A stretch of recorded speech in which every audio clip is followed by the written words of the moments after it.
అభ్యర్థన ఏమిటి అంటే ఫస్ట్ లెసన్ ఫస్ట్ డే నుండి 1వ రోజు నుండి మీరు ఈ సంస్కృత పాఠం విన్నట్టయితేనే సంస్కృతం మాట్లాడగలుగుతారు.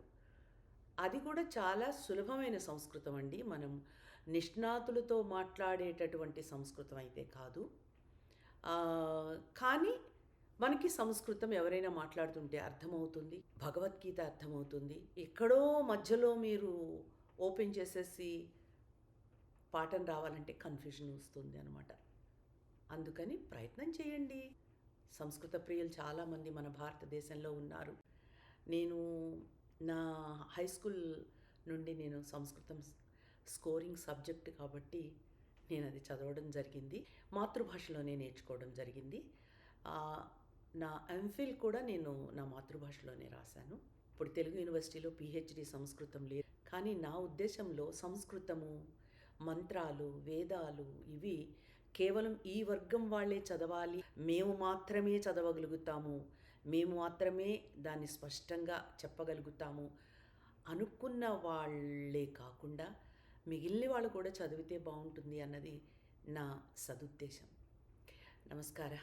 మనం నిన్నటి వరకు నేను నేర్చుకుంది చాలా వరకు ప్రశ్నలు ఇవ్వడం జరిగింది. వాటిని మీరు సంస్కృతంలో రాయమని చెప్పాను, రాశారో లేదో. ఈరోజు మనం భూతకాలం భవిష్యత్ కాలం కూడా నేర్చుకుందాం. గచ్చతి, సహ గచ్చతి అనుకున్నాం. మనము వర్తమాన కాలంలో నేర్చుకున్నాం. మనము భవిష్యత్ కాలము భూతకాలము నేర్చుకోవడం జరగలేదు. భవిష్యత్తు కాలం ఇప్పుడు గచ్చతి, వెళ్తున్నాడు అని చెప్తాం.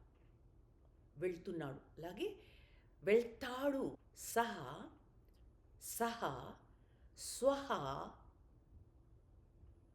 వెళ్తాడు, గమిష్యతి, సహ అతడు, స్వహ రేపు, గమిష్యతి వెళ్తాడు. అది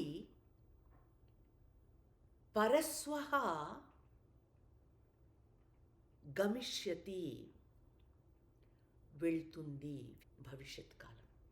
అట్లాగే సాకి, సహాకి, ఏషహకి, ఏషాకి, తత్కి, ఏతత్కి చెప్తాం. నయతి, కరోతి, ఖాదతి, స్నాతి, దదాతి, పిబతి. ఈరోజు ఒక 10 రాయండి అంతే, అంటే భవిష్యత్ కాలం. మరి భూతకాలం, భూతకాలం అయిపోయిన దానికి రాముడు వెళ్ళాడు, రాముడు వెళ్ళాడు. రామః గతవాన్, రాముడు వెళ్ళిపోయాడు. బాలకః గతవాన్, బాలకుడు వెళ్ళాడు, అతడు వెళ్ళిపోయాడు. సహ గతవాన్ అతడు వెళ్ళాడు. సా స్త్రీలింగం. ఇక్కడ చిన్న తేడా ఉంది. భూతకాలంలో పుంలింగ పదానికి గతవాన్ అని చెప్తున్నాం. స్త్రీలింగ పదానికి గతవతి లేకపోతే గతా. సీతా గతా, సీతా గతవతి వెళ్ళింది అని చెప్పడానికి. వాడు వెళ్ళాడు అనడానికి గతవాన్, సహగతవాన్. గమిష్యతి చెప్పాను భవిష్యత్ కాలం, గచ్చతి చెప్పాను వర్తమాన కాలం. భూతకాలం పుంలింగానికి గతవాన్, స్త్రీలింగానికి గతవతి, గతా.